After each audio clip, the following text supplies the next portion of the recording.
नमस्कार, मेरा नाम सौरभ त्रिपाठी है और आप देख रहे हैं बिहार की बात। बिहार कह लें या बिहार के बाहर, दोनों जगह ही ये चर्चा है कि क्या नीतीश कुमार पिछले 10 साल में जिस तरीके से 5 बार पलटी मार चुके हैं, क्या वो छठवीं बार पलटी मारने को तैयार हैं।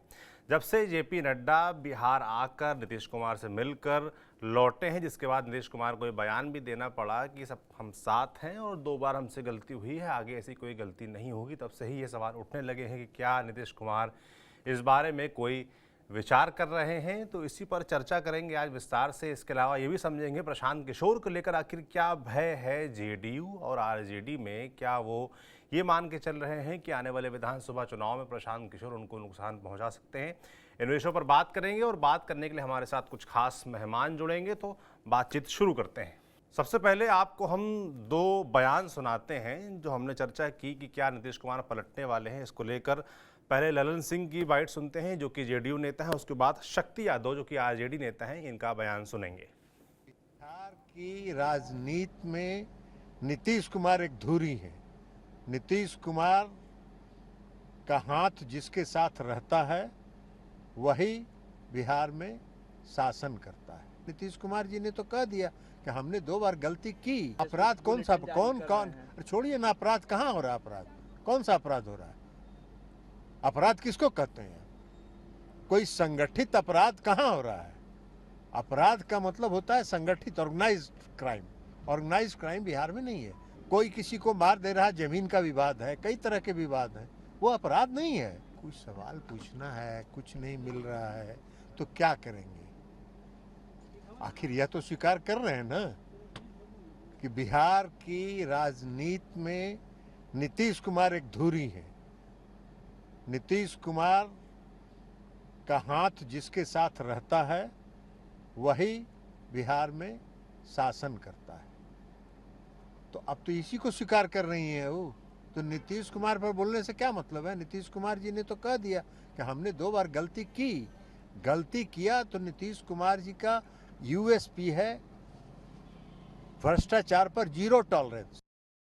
तीसरे नंबर की पार्टी जो बैसाखियों के सहारे चलती है, उन पर इतना मानसिक दबाव है, इतना राजनीतिक प्रेशर है कि मुख्यमंत्री जी को बार बार सफाई देनी पड़ती है भाजपा के दबाव के आगे कि भाई अब तो तीज के दिन, हरियाली तीज के दिन सिंदूर की भी कसमें खानी पड़ रही है भैया कि माफी के साथ रहेंगे। तो चोर की दाढ़ी में तिनका वाली बात है जी। किधर जाना चाहते हैं, कौन बुला रहा है, कौन पकड़ना चाह रहा है, मैं नहीं जानता। तो देखिए, नेताओं के जवाब में घूम फिर कर यही बात आ रही है कि नीतीश कुमार बिहार की धुरी हैं। और जैसा कि आरजेडी नेता कह रहे थे कि उनको कसमें खानी पड़ रही हैं कि वो साथ रहेंगे, बीजेपी के साथ नहीं छोड़ेंगे। इस बीच कांग्रेस के जो प्रदेश अध्यक्ष हैं उनका बयान भी आया कि नीतीश कुमार नहीं नहीं बोलकर ही पलटी मार जाते हैं, बाला बदल लेते हैं। तो शुरुआत करते बातचीत के हमारे मेहमान होंगे आशुतोष कुमार, वरिष्ठ पत्रकार हैं, रवि रंजन, वरिष्ठ पत्रकार हैं, प्रोफेसर सुधांशु कुमार, राजनीतिक विश्लेषक हैं। 3 मेहमान हमारे साथ जुड़े हैं। बहुत स्वागत है आपका। आप लोगों ने, मुझे लगता है, ये दोनों बाइटें सुन ली होंगी जो ललन सिंह के और शक्ति यादव का जो बयान है उसमें ललन सिंह बोल रहे हैं कि नीतीश कुमार बिहार की राजनीति के धुरी हैं। इसमें कोई शंका नहीं कि वो धुरी हैं। इतने लंबे समय तक मुख्यमंत्री बने रहना और इस बार जब वो तीसरे नंबर की पार्टी है उसके बाद भी मुख्यमंत्री बने रहना, 5 बार पलटी मार के भी मुख्यमंत्री बने रहना, तो कुछ तो अदा और कुछ तो कला, राजनीतिक कौशल उनके अंदर है, ये आप लोग बेहतर जानते हैं। मगर इस बीच जब से जेपी नड्डा आए हैं और मिलकर वापस लौटे हैं, नीतीश कुमार को ये बात साफ करनी पड़ी है कि वो साथ हैं, साथ रहेंगे। 2 बार गलती हो गई, अब गलती नहीं होगी। उससे पहले एक मुलाकात जब उनकी होती है तेजस्वी यादव से, सूचना आयुक्त को लेकर कहा गया हुई मुलाकात, मगर चर्चा फिर से हो गई कि क्या पिछली बार भी ऐसे ही मिले थे जनगणना, जातिगत जनगणना को लेकर, और उसके बाद फिर पलटी मार गए थे। तो क्या एक बार फिर से ऐसा कुछ होने वाला? रवि रंजन जी, पहले मैं आपसे जानना चाहूँगा कि जो हमको दिल्ली में बैठ कर लग रहा है, क्या बिहार में भी वैसे ही चर्चा है? क्या कुछ वाकई खेल होने वाला है? देखिए, ये चर्चा केवल मीडिया में अभी एक ये पॉलिटिकल गॉसिप के तौर पर इसको कह सकते हैं। ये गॉसिप है, गपशप लोग कर रहे हैं। निश्चित रूप से सियासी गलियारे में अभी इसकी चर्चा नहीं है, लेकिन पत्रकारों के बीच में कयासों के बाजार गर्म है। लेकिन इस बात को नीतीश कुमार ने खुद ही जेपी नड्डा के कार्यक्रम में उन्होंने खारिज किया है। दरअसल ये बातचीत तब शुरू हुई जब तेजस्वी यादव ये सूचना आयुक्त का जो की नियुक्ति जो होने वाली थी और एक मानवाधिकार में 2 पद जो खाली थे उसके लिए बातचीत हो रही थी और विरोधी दल के नेता के तौर पर तेजस्वी यादव गए थे वहां पर और पुराना सचिवालय में काफी लंबे अरसे के बाद तेजस्वी यादव गए। उसके बाद जो जरूरी काम था वो निपटाने के बाद वो सीएम के चैम्बर में भी गए और लगभग 20 मिनट तक उन दोनों नेताओं की बातचीत हुई। उस 20 मिनट के बातचीत के बाद ये कयासों का बाजार शुरू हुआ कि क्या नीतीश कुमार से ये जब मिलने गए हैं तेजस्वी यादव तो क्या इसमें पक रहा है, कोई नई खिचड़ी तो नहीं पक रही है। और तभी से ये चर्चा शुरू है कि क्या नीतीश कुमार पलटी मारने वाले हैं। लेकिन देखिए नीतीश कुमार पलटी क्यों मारेंगे? नीतीश कुमार को जब बीजेपी ने घोषित कर दिया है कि 2025 में नीतीश के नेतृत्व में ही चुनाव लड़ा जाएगा तो उनको मुख्यमंत्री बनना है और ये बनाने के लिए तैयार है। माने एनडीए में वो मुख्यमंत्री के घोषित नेता है। उधर तो ताजपोशी की तैयारी हो रही है तेजस्वी यादव की। आईएनडीआई गठबंधन अगर सत्ता में आएगी भी तो मुख्यमंत्री कौन बनेगा? तेजस्वी यादव पहले नंबर पर है और उन्हीं के नाम पर क्या लालू प्रसाद यादव एक बार फिर ये रिस्क लेंगे कि नीतीश कुमार को मुख्यमंत्री बनाएंगे और तेजस्वी डिप्टी सीएम रहेंगे? ये नहीं होने वाला है और वो नहीं होगा। दूसरा, नीतीश कुमार ने जब आईएनडीआई गठबंधन को बनाया सब कुछ उन्होंने ही किया, शुरुआत उन्होंने की, पहली मीटिंग पटना में की और सब सारे लोगों को एक मंच पर जुटाया, लेकिन उनको संयोजक तक बनाने के लिए आप तैयार नहीं थे। नीतीश कुमार ने इस बात को भांप लिया कि ये साजिश रची लालू प्रसाद यादव ने कि नीतीश कुमार को नेता नहीं बनने दिया और उन्होंने नहीं बनने दिया। नीतीश कुमार के भीतर ये बात बहुत खटक रही है और निश्चित रूप से इसी कारण से उन्होंने आईएनडीआई गठबंधन छोड़ा और बाद में वो एनडीए के साथ हुए। अब वो बार बार इस बात को एक नहीं कई बार वो कह चुके कि अब मुझसे गलती हो गई, अब दोबारा कहीं नहीं जाऊंगा। देखिए नीतीश कुमार को विशेष राज्य के दर्जे की मांग कर रहे थे, वो उनको भी मालूम था कि ये मिलने वाला नहीं है, लेकिन विशेष पैकेज इस सरकार में जो उनको बड़ा पैकेज मिल गया है, पूरे बिहार में तेजी से काम शुरू हुआ है। आज ही नीतीश कुमार बेलछी गए हुए हैं जहां पर 100 करोड़ से ज्यादा की योजनाओं का शिलान्यास कर रहे हैं और कुछ का उद्घाटन करेंगे।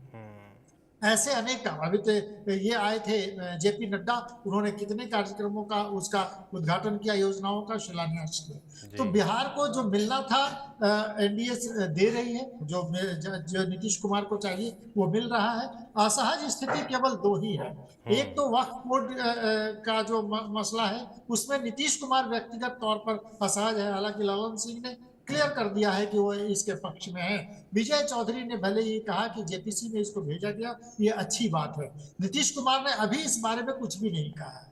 दूसरी महत्वपूर्ण बात है कि बिहार में एक नई शक्ति के तौर पर प्रशांत किशोर खुलकर सामने आ रहे हैं। तो प्रशांत किशोर के 2 ही टारगेट हैं। एक तो वो मुस्लिम वोटर्स जो लालू प्रसाद यादव का एमवाई समीकरण तोड़ने की कोशिश कर रहे हैं। दूसरा, उन्होंने महिलाओं को भी कहा है कि वो ज्यादा से ज्यादा सीटें देंगे, तो नीतीश कुमार की वोटर हैं महिलाएं, तो नीतीश कुमार के वोटर को भी वो तोड़ने की। रवि जी, प्रशांत किशोर पे थोड़ा और विस्तार से अभी बात करेंगे। अब वापस मैं सुधांशु जी के पास चलता हूं। पहले सुधांशु जी, आप भी देख रहे हैं जिस तरीके से जेपी नड्डा आए तो इसको इस तरीके से भी देखा गया कि जेपी नड्डा कहीं ना कहीं बिहार आके नीतीश कुमार पर यह दबाव बनाने का प्रयास कर रहे हैं कि आपको हमारे साथ ही रहना, ऐसी कोई गुंजाइश ना आप रहने दीजिए ना दिखने दीजिए। ये एक मैसेज के लिहाज से उनको लगता है ज़रूरी था। तो कैसे देख रहे हैं इस मुलाकात को और इसके बाद लग रहे कयासों को कि क्या नीतीश कुमार के मन में कुछ था जो जेपी नड्डा को आना पड़ा उनको मनाने के लिए? देखिए, अभी ये रवि जी ने कहा, दरअसल वहाँ मीडिया में भी और यूट्यूबर्स के बीच में काफ़ी ऐसी लगातार अलग अलग ढंग से लोग उसको प्रेजेंट कर रहे हैं और 1-2 चैनल जो काफ़ी पॉपुलर है वहाँ, मैं उसको देख रहा था, वहाँ वो अलग तरीके से इसको दिखाने की कोशिश कर रहे हैं कि भाई खाली तेजस्वी जी और नीतीश जी की मुलाकात नहीं हुई है। एक तो वो फॉर्मल मुलाकात है, उसमें लीडर ऑफ अपोजिशन के रूप में तेजस्वी जी जाएंगे, उसमें कोई बड़ी बात नहीं थी जी। वो ये दिखाने की कोशिश कर रहे हैं, जो अभी रवि जी ने कहा कि भाई वहाँ उस मीटिंग के बाद भी नीतीश जी से अलग से 10-12-15 मिनट की मीटिंग हुई। और दूसरा, वो ये दिखाने की कोशिश कर रहा है चैनल की 2 जेडीयू के नेता और 1 आरजेडी के नेता की भी कहीं मुलाकात, इस तरह की कुछ खबरें वो चला रहे हैं। लेकिन देखिए, जो मेरी समझ है और जितना मैं समझ पा रहा हूँ, अभी नीतीश जी के पास ऐसी कोई वजह नहीं है जिसकी वजह से कि वो एनडीए अलायंस को छोड़ दें और उनको जो चाहिए है कई पैमाने पर वो सारी चीजें बीजेपी से उनको मिल रही है। जो 56,000 करोड़ का बजट के अंदर घोषणा हो गया, जो चलिए बिहार को एक विशेष राज्य के दर्जे की मांग थी, लेकिन सबको पता है कि विशेष राज्य के दर्जे के लिए एक अलग से कानून बनाना पड़ेगा, वैसे तो बिहार को मिलना नहीं। तो जी उसके लिए अगर मान लीजिए पहले भी जब नरेंद्र मोदी जी जब प्रधानमंत्री के रूप में 2015 वाले इलेक्शन में गए थे, तब भी उन्होंने बजट में एक 1.25 लाख करोड़ रुपया का, जो आप लोग को याद होगा सबको, तो वो मॉनेटरीली ही सपोर्ट कर सकते हैं, बजटरी सपोर्ट ही कर सकते हैं, स्पेशल स्टेटस देना अभी संभव है नहीं। और उस लेवल पे आप देखें तो एक बड़ी शुरुआत जो है हुई है। तो ये कहना कि कोई ऐसी वजह पैदा हो गई, जो थोड़ा एक दो चर्चा ये भी चल रहा है वहां पर कि बीजेपी कई बार ये कोशिश करती है कि जेडीयू के कुछ नेताओं को तोड़ा जाए, जेडीयू को किसी लेवल पे नुकसान पहुंचाया जाए। तो शायद ये जो जेपी नड्डा जी आए हैं, मेरी समझ ये है कि शायद उस कंफ्यूजन को क्लियर करने के लिए वो आए होंगे, जो वहां पर, क्योंकि इंटरनली बिहार के अंदर ये सारी चीजें चलते रहती है कि भाई लगातार जो है, जैसे बीजेपी ने आप देखिए एलजेपी के साथ वो लगभग दिखाया है, करने की कोशिश की गई जब उनके चाचा के साथ अमित शाह जी की मुलाकात होती है, रामविलास पासवान के छोटे भाई जो पारस जी हैं, और फिर जी उसके बाद दोबारा जाके एलजेपी के ये जो अपना चिराग जी हैं वो भी जाकर मिलते हैं। तो वो एक वहाँ, लेकिन वो शायद उस जगह पर होगी क्योंकि एलजेपी ने कई जगह पर, अभी जो लोकसभा का जो सत्र गुजरा है उसमें एलजेपी ने अपनी इंडिपेंडेंट स्टैंड लेने की कोशिश की है कई मुद्दे पर। उसमें एक वक्फ बोर्ड वाला है, दूसरा जो सुप्रीम कोर्ट के डिसीजन आए थे जहां पर वर्गीकरण की बात की जा रही थी, लेटरल एंट्री का मुद्दा था, इन मुद्दों पर एलजेपी ने एक स्टैंड लिया। और वक्फ बोर्ड वाले में तो एक मतलब आप समझिए एक ऐसी स्थिति पैदा हुई कि भाई पार्लियामेंट के अंदर डिबेट चल रही है और ललन सिंह जी का स्टैंड अलग दिखता है और एलजेपी के जो मतलब चिराग जी अलग स्टैंड लेते हैं, और जो ललन सिंह जो स्टैंड ले रहे हैं उस स्टैंड के साथ कम से कम नीतीश जी कंफर्टेबल होंगे। अभी जो जितनी जैसी उनकी छवि है वो थोड़ा मतलब ठीक नहीं लगता।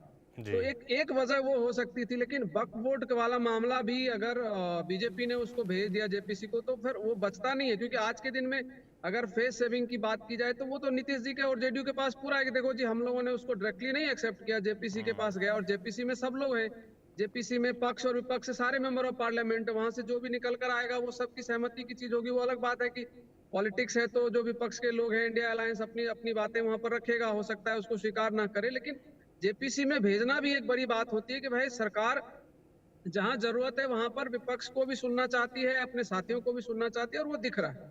तो वहां पर भी इनके पास स्पेस सेविंग है।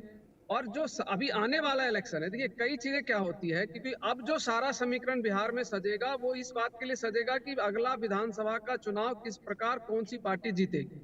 और उस प्रकरण को भी अगर आप देखोगे तो उस हिसाब से भी नीतीश जी कहीं पर भी कमजोर स्थिति में तो दिख नहीं रहे। लोकसभा चुनाव में उन्होंने अपनी ताकत दिखा दी है। जो जब देखिए लोकसभा चुनाव से पहले जब ये पलटी मारा था जेडीयू ने और नीतीश जी ने, तो एक बिहार में एक चल गया था कि भाई मतलब कोई भी मतलब जिसके जुबान की कोई भरोसा ना हो, इस तरह की चीजें नीतीश जी के साथ जोड़ दी गई थी। लेकिन उसके बावजूद और लोग ये समझने लगे थे कि जो अभी आप देखिए पूरे चैनल्स में लेकर सब जगह ये डिबेट में आता था कि भाई जो एनडीए गठबंधन है बिहार में उसकी कमजोर कड़ी जेडीयू है, इसलिए जेडीयू को कम से कम टिकट दिया जाए, ये सारी चर्चाएं चलती थी। उसके बावजूद भी जब देखिए रिजल्ट आया तो उन्होंने एक सीट कम पर लड़ी है जेडीयू, उसके बावजूद भी बीजेपी के बराबर उनको सीटें मिली।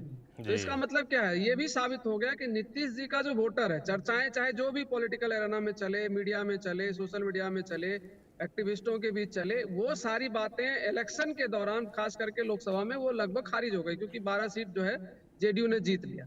तो उस दृष्टि से भी वो अलायंस काम कर रहा है। और आज के दिन जो एक महत्वपूर्ण बात है, जो 2000 इसके पिछले वाला जो 2020 का विधानसभा था, 2020 के विधानसभा में नीतीश जी के साथ वाकई बीजेपी ने जो है गलत किया, या जो भी कह सकते पॉलिटिकली उनको गलत लगा नीतीश जी के साथ जो हुआ, जो एलजेपी के साथ करके एलजेपी अलग लड़ी और बीजेपी से बड़े बड़े लीडर गए और एलजेपी के साथ कैसे टिकट लेकर खड़े, उसका नुकसान हुआ नीतीश जी।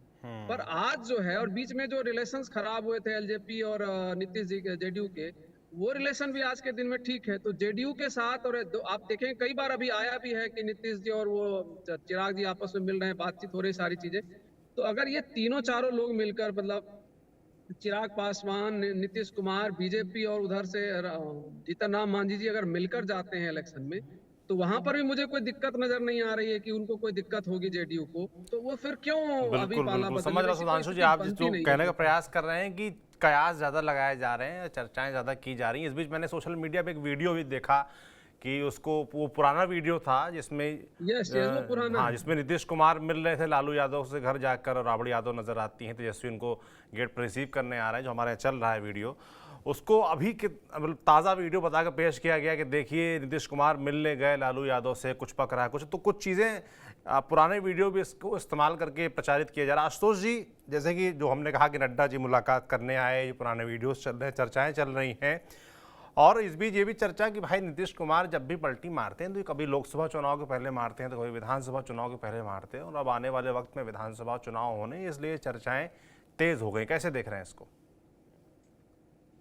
देखिए, आपको याद होगा कि जब नोटबंदी हुई थी उस वक्त कांग्रेस के तरफ मतलब यूपीए के तरफ नीतीश कुमार थे और उन्होंने प्रधानमंत्री नरेंद्र मोदी की जमकर प्रशंसा की थी और उन्होंने नोटबंदी की सराहना की थी। उसके बाद से ही आप देख रहे होंगे कि कई दफे नीतीश कुमार जिस गठबंधन में रहते हैं उससे इतर दूसरे गठबंधन की प्रशंसा करते रहते हैं, और कई मौकों पर जब वो फिर इस बार महागठबंधन में थे तो एनडीए की फिर प्रशंसा भी करने लगे थे। और पिछली दफा जब वो एक कॉलेज के उद्घाटन कार्यक्रम में गए थे, जब राष्ट्रपति भी महामहिम वहां मौजूद थी, तो उन्होंने कह दिया था कि बीजेपी से हमारी दोस्ती थोड़ी ही ना खत्म होगी। तो नीतीश कुमार जी जब जिधर रहते हैं उसके बाद भी वो अपने दरवाजे खुले रखते हैं, और कब क्या करेंगे ये कहना बहुत मुश्किल है। हमारे जो दो वरिष्ठ सहयोगी हैं जो जिस ओर इशारा कर रहे हैं, मैं भी उस बात से इत्तेफाक रखता हूं, लेकिन एक बात मैं जोर देना चाहता हूं कि किसी कीमत पर अगर नीतीश कुमार जी को ये मौका मिले, उनको जरा भी लगे कि वो प्रधानमंत्री बन सकते हैं, यहाँ बात अब मुख्यमंत्री की नहीं है, लगभग 19 साल वो मुख्यमंत्री रह चुके हैं, अगली दफा भी अगर वो बीजेपी के साथ लड़ते हैं, और बिहार में प्रशांत किशोर का भी एक फैक्टर है, थोड़ा वो भी नुकसान दोनों तरफ पहुंचाएगा। लेकिन जो समीकरण दिख रहे हैं अभी के हालात में, चिराग पासवान भी हैं, एनडीए सत्ता में आ जाएगी, भले ही उनसे थोड़ी दिक्कत हो, क्योंकि तेजस्वी यादव का भी अब पॉपुलैरिटी ग्राफ बढ़ा है और एंटी इनकम्बेंसी जो नीतीश कुमार जी को लेकर है। लेकिन नीतीश कुमार जी का निशाना बिहार की राजनीति नहीं है कि वो बदलेंगे, तो अब यदि वो बदलेंगे या दिमाग में खिचड़ी पक रही होगी तो केंद्र की राजनीति को लेकर चल रही है, क्योंकि जो जोड़ तोड़ का जो समीकरण है और जो आंकड़े हैं उसमें अगर नीतीश कुमार को ऐसा लगे कि वो महज ही 6 महीने के लिए ही प्रधानमंत्री बन जाए तो वो ये कर गुजरेंगे, इसमें कहीं कोई दो राय नहीं होगी, ये मैं स्पष्ट तौर पर कह सकता हूं। बिल्कुल बिल्कुल आशुतोष जी, आपने एकदम एक नई बात भी इसमें जोड़ दी कि जो चर्चा बिहार के मुख्यमंत्री या आने वाले चुनाव को लेकर चल रही है, उससे इतर आपने कहा कि नीतीश कुमार उस सूरत में बीजेपी के साथ छोड़ सकते हैं जहां उनको प्रधानमंत्री बनने का मौका मिले, भले ही वो सीमित समय के लिए 6 महीने के लिए ही क्यों ना मिले। वैसी रणनीति पे हमें लगता है काम भी चल रही है, इस रणनीति पर काम भी चल रही है। अच्छा, और ये 5 साल के भीतर नीतीश कुमार चाहेंगे कि वो ऐसा जरूर करे, क्योंकि वो राजनीति के अपने आखिरी दौर पर हैं। चाहे उनकी स्वास्थ्य की बात की जाए, उम्र भी हो गई है, या फिर उन्होंने राजनीति में सब कुछ हासिल कर लिया है। अब एक ही चीज होगा जहां वो, आप भी जानते हैं कि राजनीति कहीं भावनाओं से नहीं चलती है, रिश्ते नाते बहुत मायने नहीं रखते हैं कि आप किसके साथ आए नहीं है वो। अगर, और शायद तेजस्वी यादव ने, मैं शायद लगा रहा हूं, यही बात कही होगी, क्योंकि तेजस्वी यादव ये महसूस कर चुके हैं कि अगली दफा भी वो सत्ता में आने से दूर ही रह जाएंगे। एनडीए चुनाव लड़ेगी तो वो जीत जाएगी, वो फिर मुख्यमंत्री नहीं बन पाएंगे। तो नीतीश कुमार जी को वो, चूंकि जिस तरीके से सोनिया गांधी और राहुल गांधी राजद की बात मानते हैं, पूरे देश में राजद ही एक ऐसा दल है, लालू प्रसाद यादव और अब तेजस्वी यादव ही ऐसे लोग हैं जो कांग्रेस के प्रति सबसे ईमानदार रहते हैं, तो कांग्रेस उनकी बात सुन लेगी। और अगर तेजस्वी यादव चाहेंगे, मतलब तेजस्वी यादव ऐसा चाह रहे हैं कि वो माफ कीजिएगा, वो नीतीश कुमार को रिप्लेस कर बिहार की मुख्यमंत्री की कुर्सी पर अभी बैठ जाए कुछ महीनों में या साल भर के अंदर, तो ये एक परिस्थिति बनती हुई दिख रही है। और इस पर अगर काम हो रहा होगा और इसमें अगर कोई सफलता मिलती दिखेगी तो निश्चित तौर पर नीतीश कुमार चले जाएंगे। आप साफ कह रहे हैं कि ये तभी पॉसिबल है जब उनको प्रधानमंत्री की कुर्सी का ख्वाब दिखाया जाए या ऐसा कुछ रणनीति गणित तैयार हो जाए कि वो बन सकते हो, तभी ऐसा पॉसिबल, वरना ऐसा फिलहाल पॉसिबल नहीं है। रवि जी, थोड़ा सा अभी कैबिनेट विस्तार की चर्चा भी चल रही है कि कैबिनेट विस्तार होना है, अगले विधानसभा चुनाव के पहले ही हो जाएगा, सही समय पे हो जाएगा, और करीब 36 मंत्री बन सकते हैं बिहार में। और 30 हैं, 6 और बनाए जाने हैं, जिसमें ऐसा माना जा रहा है कि 3 बीजेपी के हो सकते हैं, 2 जेडीयू के हो सकते हैं, मांझी को एक मंत्रालय मिल सकता है। हालांकि जितेंद्र मांझी लंबे समय से 2 पद की मांग कर भी रहे हैं, तो क्या इसको लेकर भी कुछ सिर्फ फटोवल चल रहा है, कुछ जिसको लेकर भी चर्चाएं हैं, क्या ये भी एक कारण बन सकता है फूट का, रवि जी? नहीं, ये देखिए, मैंने जैसा कि पहले ही कहा कि बिल्कुल ये एक गॉसिप है और इसमें कोई दम नहीं है। बिहार में मंत्रिमंडल का विस्तार होने वाला है, ये तो ठीक ही है कि 6 और नए मंत्री बनेंगे। इसमें कोटा भी तय पहले से मान के चल सकते हैं कि बीजेपी अपने कोटे के लोगों को का नाम दे देगी। जीतन राम मांझी के जो एक मंत्री बने हैं उनको 3 विभाग दिए गए हैं, वो तो 2 ही की मांग कर रहे थे, उनको 3 विभाग मिल गया है। जीतन राम मांझी खुद केंद्र में मंत्री हैं, वो ज्यादा मांग करेंगे ऐसा लगता नहीं है, उनको मना भी लिया जाएगा। अभी हाल में जो छोटे छोटे संगठनों में जैसे 20 सूत्री के उसमें और जो भी आयोग हैं उस सब में जो रखे गए, उसमें काफी सहमति से माने एनडीए के बीच काफी अच्छी सहमति बनी और सभी दलों को वो मिला और प्रतिनिधित्व और सब उसको निपटा लिया गया।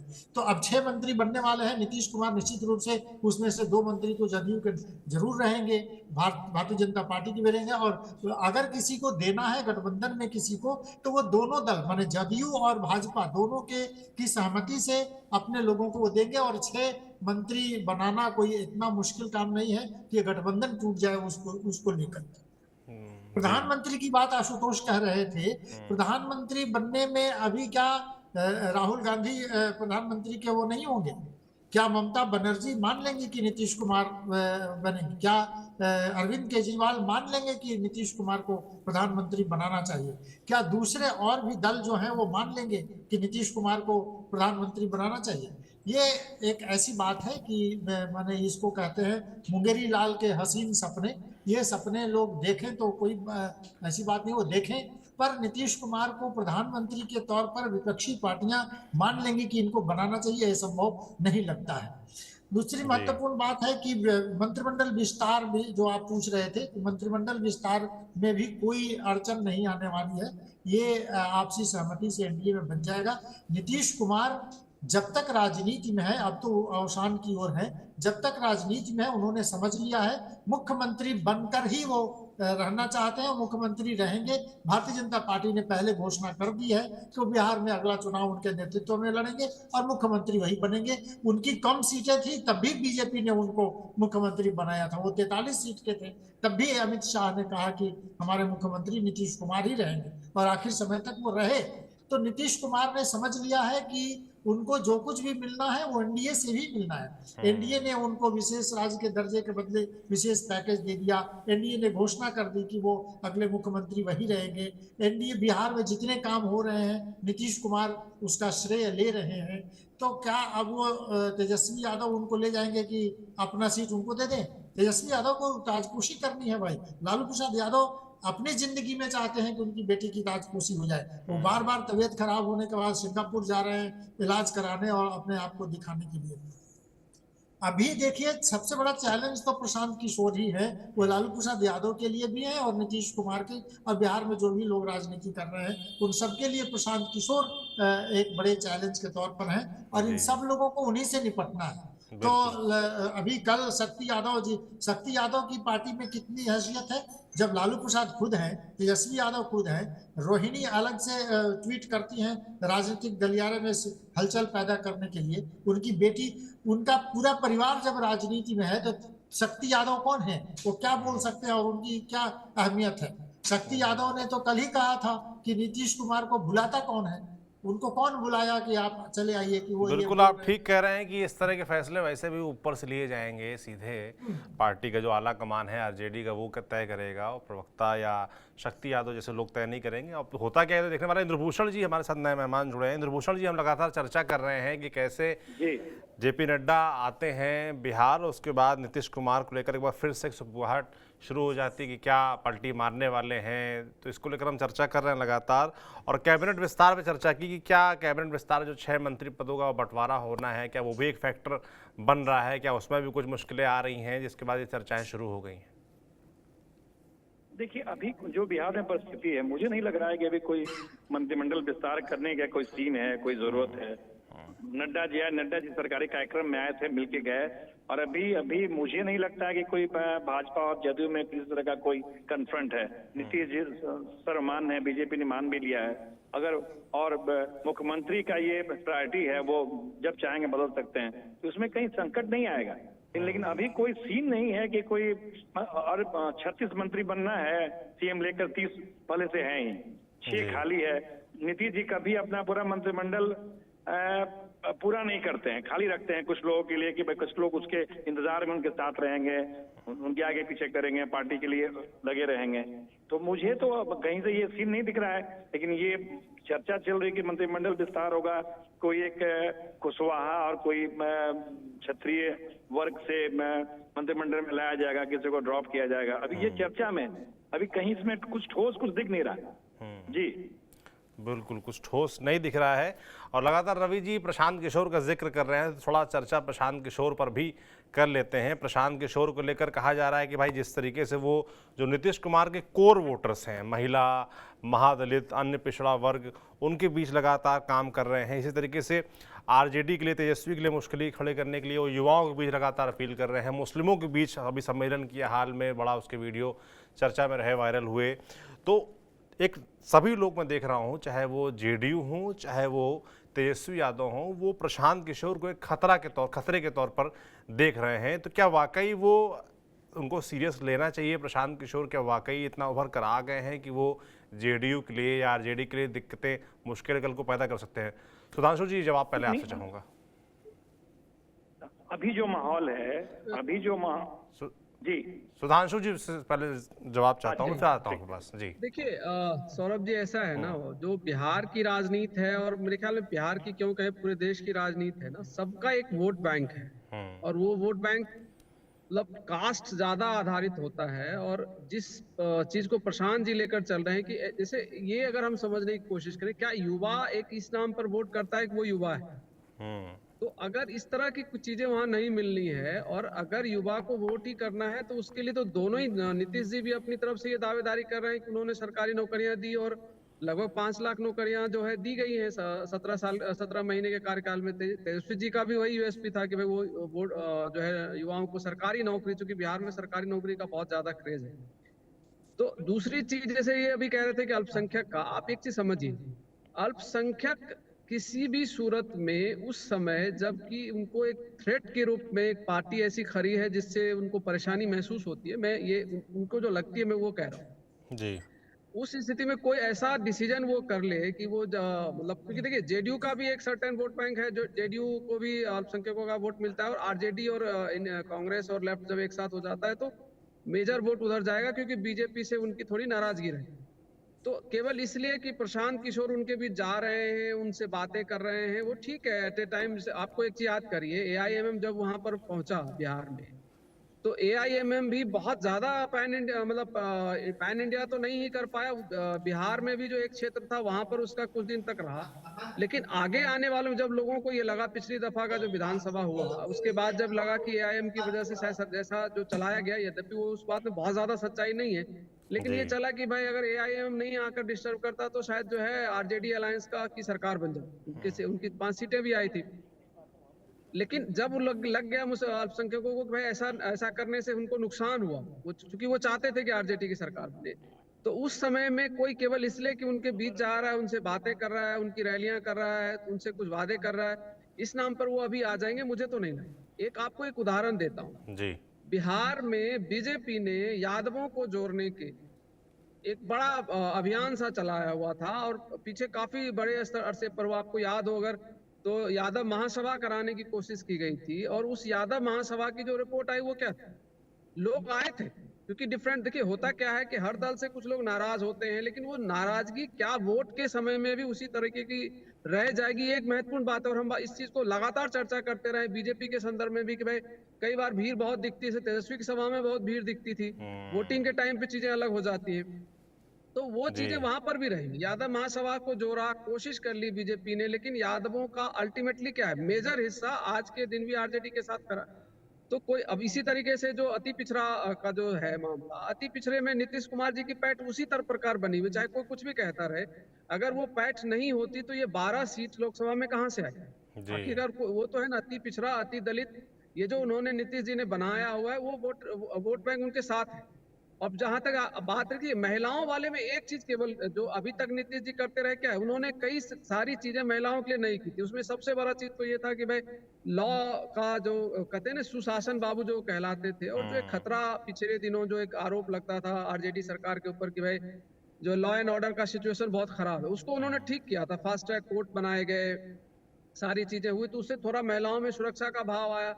फिर वो आपको याद हो अगर तो साइकिल योजना चली थी, पोशाक योजना चली थी, वो सारी योजनाएं खास करके स्कूल की बच्चियों का बिहार में वो एक तरह की क्रांति की तरह थी। जब नीतीश जी पहली दफा आए थे कि भाई लड़कियां जी। जो है साइकिल पर चढ़कर स्कूल जा रही, घंटी बजाते हुए, तो वो लोगों को बड़ा आकर्षित करता था, और महिलाओं में इस वजह से उनकी नीतीश जी का एक क्रेज है। तो आज के दिन केवल एक लॉ एंड ऑर्डर वाला सिचुएशन तो जरूर आया है, जो अभी आप शुरू में दिखा भी रहे थे, वो सच्चाई है उसमें। देखिए, और प्लान से आरजेडी, चूंकि आरजेडी के ऊपर एक बड़ा आरोप लगातार यही लगता है, जब आरजेडी का शासन होता है जी तो लॉ एंड ऑर्डर के सिचुएशन बिगड़ते हैं। इसलिए प्लानिंग से तेजस्वी जी लगातार आप देखते हैं कि कभी कभी उनका ट्वीट आएगा, आज के दिन में 35 अपराध हुए तो 40 अपराध हुए, महिलाओं के लिए भी अपराध जी। की बात होता है। तो हाँ, थोड़ा डिस्टरबेंस तो हो सकता है, लेकिन सवाल ये अभी है जैसे कि बीजेपी आखिर नेता की जो प्रशांत हत्या किशोर हुई क्या है, ऑफर उस करेंगे? मामले में भी तेजस्वी यादव लगातार एग्रेसिव हैं और लॉ एंड ऑर्डर पर सवाल नहीं, खड़े उसमें कर रहे एक हैं। चीज जो मैं लास्ट जोड़ना चाहता हूँ कि प्रशांत किशोर आखिर ऐसा क्या और कौन सा भरोसा दिला पाएंगे जो नीतीश जी नहीं दिला पाएंगे या दूसरे लोग नहीं दिला पाएंगे। तो मुझे नहीं लगता है कि कोई अभी बहुत बड़ी चुनौती के रूप में है, क्योंकि वहाँ कास्ट बेस्ड पॉलिटिक्स होता है, वोट बैंक और वोटर्स के साथ सबके अपनी अपनी लीडरशिप तय है, बहुत ज्यादा चेंजेस वहाँ हो नहीं रहा। देखिए, कोशिश बहुत हुई, जैसे अभी कुशवाहा को आरजेडी ने उतार कर कोशिश करी है कि कुशवाहा वोटों में सेंध लगाए, पता नहीं कितना सफल वो रहे। मतलब ये हो सकता है कि जहां कैंडिडेट खड़ा वहां तो वोट दिया उन जी। वर्ग के लोगों ने, लेकिन दूसरी जगह पर उसका इम्पैक्ट हुआ ऐसा नहीं दिया। तो मुझे इतना आसान अभी नहीं लग रहा बिल्कुल प्रशांत बिल्कुल किशोर। आसान नहीं दिखता, मगर आपने कुछ एक जो आखिरी में सवाल खड़ा किया कि प्रशांत किशोर के पास ऐसा क्या है ऑफर करने के लिए जो एनडीए या आरजेडी या जेडीयू ऑफर नहीं कर सकते, और लोग उन पर क्यों भरोसा जताएंगे। इंद्रभूषण जी, जो बड़ी चर्चा हो रही प्रशांत किशोर की कि जैसे पिछली बार जेडीयू को नुकसान कर गए थे चिराग पासवान, क्या वैसे इस बार प्रशांत किशोर कर सकते हैं? क्या ये डर है जेडीयू पार्टी में? नहीं, ऐसा नहीं। देखिए, प्रशांत किशोर जी एक अपनी अलग छाप बना पाए हैं ये कह के कि तेजस्वी 9वां पास हैं, नरेंद्र मोदी गुजरात के लिए काम करते हैं, सम्राट चौधरी परिवारवाद के पोषक हैं। वो उनका आक्रमण ठीक है, लेकिन अभी क्या है ना कि जो पिछले वक्ता बता रहे थे कि जहां कास्ट सर्वोपरि हो, कर्म नहीं, कास्ट सर्वोपरि हो, आपकी क्वालिटी आपकी कास्ट से काउंट होती हो, आपका आइडल आपका कास्ट का नेता होता हो, वहां अभी प्रशांत किशोर को एक चुनाव और मेहनत करनी पड़ेगी। वो अगर इसी तरह लगातार मेहनत करते रहे तो 29-30 के चुनाव में वो कुछ अपना स्थान बना पाएंगे, मेरा ये मानना है। हाँ, एक ये जरूर हुआ है जी। कि दो धड़ों, एनडीए और इंडिया, दो धड़ों के बीच में जो लड़ाई है, तो जिन उम्मीदवारों को टिकट नहीं मिलेगा उनके लिए एक बढ़िया प्लेटफॉर्म हो गया है। तीसरा, जनसुराज, जहां जो पार्टी पैसा भी देगी, आपका प्रचार भी करेगी, और आप में अगर ताकत होगी, आपको अपना वोट लेने की ताकत होगी, तो आप लड़ाई में आ जाएंगे। और हो सकता है कि कम वोट का अंतर होगा एनडीए में, वहां आप जीत भी सकते हैं। जी। अभी प्रायोरिटी में जनसुराज नहीं है। जनसुराज अभी भी यहाँ के कैंडिडेट के लिए, लोगों के लिए थर्ड प्रायोरिटी।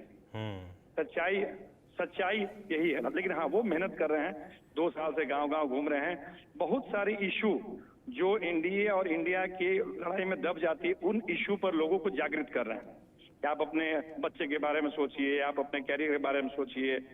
निश्चित तौर पर उनकी बातें लोगों की भी जा रही है, और लोग अब सुनने लगे हैं, उनको लोग सुन भी रहे हैं।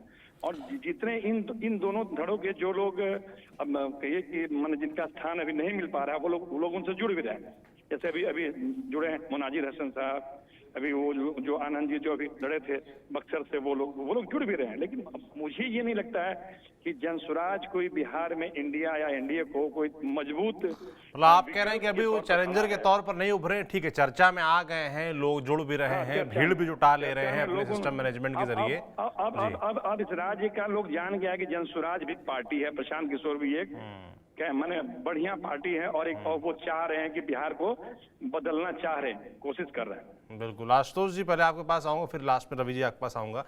आशुतोष जी, कैसे आप प्रशांत किशोर को कैसे देख रहे हैं? क्या वो चैलेंजर के तौर पर उभर रहे हैं या फिर अभी से सोशल मीडिया पर उनका बज़ है, भीड़ जुटा ले रहे हैं, लोगों के बीच लगातार ट्रैवल कर रहे हैं, मिल रहे हैं, जुल रहे हैं, लोग तमाम नए लोग शामिल भी हो रहे हैं, मगर वो विधानसभा चुनाव में उस तरह के चैलेंजर साबित होंगे कि नहीं होंगे जेडीयू आरजेडी के लिए?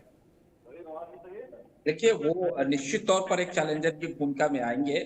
मैं ये नहीं कह रहा हूं कि बहुत ज्यादा सीटें जीत लेंगे, क्योंकि बिहार में जिस तरीके से जात को लेकर के और जाति आधारित जो यहाँ पे वोटिंग होती है, लेकिन फिर भी प्रशांत किशोर ने जिस तरीके से अपने तुरुप के इक्के को रखा है, उन्होंने कुछ बातें कही हैं और उन्होंने जो शिक्षा को लेकर अभी घोषणाएं की, या तमाम तरह के वो ग्रामीण इलाकों में जाकर भी वो जो घूम रहे हैं और वो उनका कैंपेन चल रहा है, क्योंकि वो बिहार की पूरी जमीनी हकीकत को समझते हुए राजनीति में आए हैं और उनके पास सबसे बड़ी जो उनकी आप ताकत कह सकते हैं कि एक बड़ा पहचान रहा है राष्ट्रीय स्तर पर, बिना कोई विधायक सांसद या बने हुए।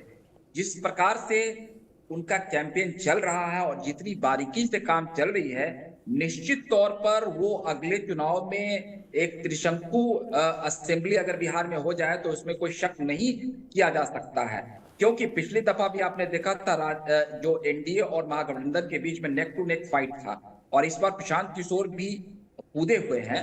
तो ऐसे में उनकी जो ताकत है और युवाओं के बीच में उनका क्रेज है, चर्चाएं हो रही है, और जो एक बहुत बड़ा वर्ग है वो बहुत बड़े वर्ग को प्रभावित कर रहे हैं। जी बिल्कुल प्रभावित कर रहे हैं, पर वो वोट में कितना कन्वर्ट होगा, मुझे लगता है इसको लेकर तमाम लोगों के मन में सवाल रहता है उनको लेकर। रवि जी, आपने क्योंकि लगातार प्रशांत किशोर पर चर्चा छेड़ी है, तो आपसे मैं विस्तार से जानना चाहता हूं प्रशांत किशोर के बारे में। खास तौर पर एक एंगल मुझसे एक वरिष्ठ साथी से चर्चा हो रही थी हमारे प्रशांत किशोर को लेकर, तो कहा गया कि जेडीयू के मन में, खास तौर पर नीतीश कुमार के मन में कहीं ना कहीं ये पेच है, डर है कि प्रशांत किशोर उनके लिए चिराग पासवान जैसे पिछली बार वोट कटवा साबित हुए थे, उनके लिए इस बार साबित हो सकते हैं, जिस वजह से वो तीसरे नंबर की पार्टी बन के उभरे थे। मुख्यमंत्री भले बन गए, मगर नीतीश कुमार के मन में कहीं ना कहीं हमेशा ये कोफ्त रहती कि यार तीसरे नंबर की पार्टी है, मुख्यमंत्री जरूर हैं।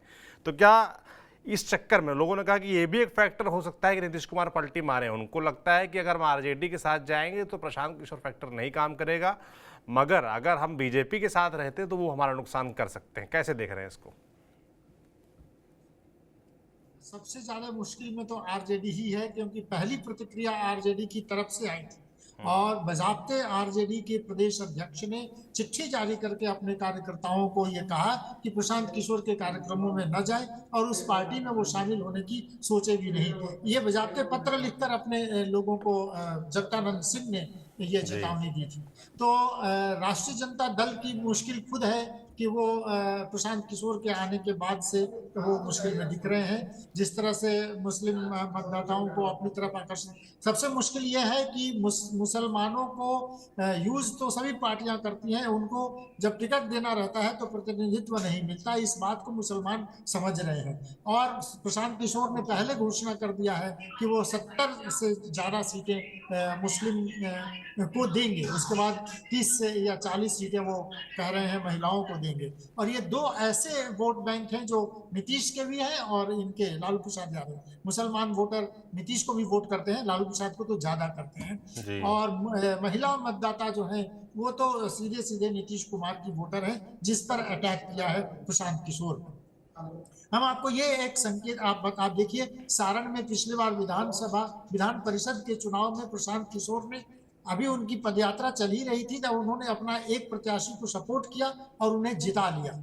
इस बार बिहार में 4 विधानसभा सीटों पर उपचुनाव होने वाले हैं। प्रशांत किशोर ने कहा है कि वो अपने प्रत्याशी खड़े करेंगे, और उसमें तो रामगढ़, ये जो जगदानंद सिंह के बेटे वहां से चुनाव लड़ने वाले हैं, उस सीट पर भी उन्होंने कहा है कि हम वहां पर प्रत्याशी खड़ा करेंगे। तो ये तो लिटमस टेस्ट हो जाएगा कि मैंने प्रशांत किशोर कह रहे हैं कि जिताने की जिम्मेदारी मेरी है, हम जिता लेंगे।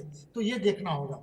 बात यह है कि प्रशांत किशोर जिस तरह से गांव-गांव घूम रहे हैं, जिस तरह से लोगों के सामने अपनी बातें रख रहे हैं, और नीतीश कुमार ने जिस तरह से पलटी मार राजनीति की है, तो राजनेताओं की विश्वसनीयता खत्म हुई है और बिहार में एक तड़प, एक बेचैनी बदलाव की निश्चित रूप से है। रुपौली के चुनाव में आपने देखा आरजेडी और जेडीयू दोनों मजबूत पार्टियां मैदान में थी, लेकिन लोगों ने निर्दलीय को चुन लिया। और पूर्णिया में तो आपने देखा है कि किस तरह से निर्दलीय उम्मीदवार ने सभी पार्टियों को, आरजेडी को, कांग्रेस को, सबको चैलेंज किया और पप्पू यादव निर्दलीय चुनाव जीते। तो जनता बदलाव चाह रही है, जनता खोज रही है कि कोई विकल्प मिले। लोगों को विकल्प नहीं मिल रहा है। प्रशांत किशोर इस ओर काम कर रहे हैं। राज्य में पलायन सबसे बड़ा, बेरोजगारी सबसे बड़ी समस्या है और पलायन सबसे बड़ा ये मुश्किल है। लोगों को ये प्रशांत किशोर कह रहे हैं कि जब उनकी सरकार बनेगी तो लोगों को रोजगार देंगे। किस तरह से बिहार को विकास की राह पर वो उनके पास पूरा एक वो है, खाका है, वो लोगों को बता रहे हैं, गांव-गांव घूम रहे हैं। उन्होंने संगठन कैसे बनाया है, आपको पता चले कि वो किस बारीकी से संगठन बना रहे हैं और कर रहे हैं, तो वो आ जा रहा है। चुनावी रणनीति रहे हैं। आपने जो बहुत अच्छा सवाल पूछा, नीतीश कुमार को मुश्किल ये है कि प्रशांत किशोर नीतीश कुमार की पार्टी में उपाध्यक्ष के पद पर रह चुके हैं, राष्ट्रीय उपाध्यक्ष पद पर रह चुके हैं और उन्होंने जेडीयू को बहुत अच्छी तरह से समझा है। एक समय तो जेडीयू उन्हीं के कहने पर चलती थी, तो प्रशांत किशोर जेडीयू को पूरी अच्छी तरह से वो समझते हैं। तो निश्चित रूप से बिहार में सभी दलों के लिए प्रशांत किशोर एक चैलेंज बनकर आएंगे और इस बार के चुनाव में, अभी तो विधानसभा का ही 4 सीटों पर अगर उपचुनाव हो जाएगा तो उसमें पता चल जाएगा कि कौन कितने पानी में है। सभी दलों के लिए एक चैलेंज बनकर प्रशांत किशोर खड़े हुए हैं। भले इस बार वो कुछ नहीं कर पाए, हालांकि 240 सीटों पर लड़ेंगे, उनकी तैयारी तो 2030 की चल रही है, लेकिन इस बार वो एक बड़ा चैलेंज बनेंगे और लोगों को दिखाएंगे, मेरा कहना ये है। बिल्कुल बिल्कुल, आपने एक बात बहुत बढ़िया बोली कि अभी 4 सीटों पर उपचुनाव होने हैं और ये ना सिर्फ इनके लिए, प्रशांत किशोर के लिए, बल्कि सभी पार्टियों के लिए लिटमस टेस्ट साबित होगा कि विधानसभा चुनाव में जनता का मूड किस तरफ रहने वाला। हालांकि उपचुनाव और पूरे चुनाव में फ़र्क होता है, फिर भी एक तरीके से इसको देखा जा सकता है कि इस दिशा में बिहार और बिहार की जनता बढ़ रही है। रवि जी, आशुतोष जी, इंद्रभूषण जी और सुधांशु जी, सभी आप चारों लोगों का बहुत बहुत धन्यवाद, तमाम जो आपने हमको जानकारियाँ दी। फिर हम जल्दी जुड़ेंगे। बाकी बिहार को लेकर चर्चा लगातार जारी है कि नीतीश कुमार आखिर क्या करने वाले हैं, क्या उनके मन में है। हमारे जो तमाम गेस्ट थे उन्होंने ये बात अभी हाल के जो परिप्रेक्ष्य में बताई कि अभी नहीं लगता है कि नीतीश कुमार के पास ऐसी कोई सॉलिड वजह है जो वो बीजेपी का साथ छोड़कर आरजेडी के साथ चले जाएं। बाकी बिहार में जिस तरीके से 10 साल में हमने 5 बार पाला बदलते नीतीश कुमार को देखा है, तो कुछ कहा भी नहीं जा सकता कि यही होगा या ये नहीं होगा। लगातार हमारी नज़र इस पूरे मसले पर बनी हुई है, बिहार पर बनी हुई है, बिहार की राजनीति पर बनी हुई है। जो भी ऐसे अपडेट्स आएंगे उस पर ऐसे ही तमाम जानकारियाँ एक्सपर्ट्स के थ्रू आप तक पहुँचाते रहेंगे। आप देखते रहिए TV9 बिहार झारखंड। शुक्रिया।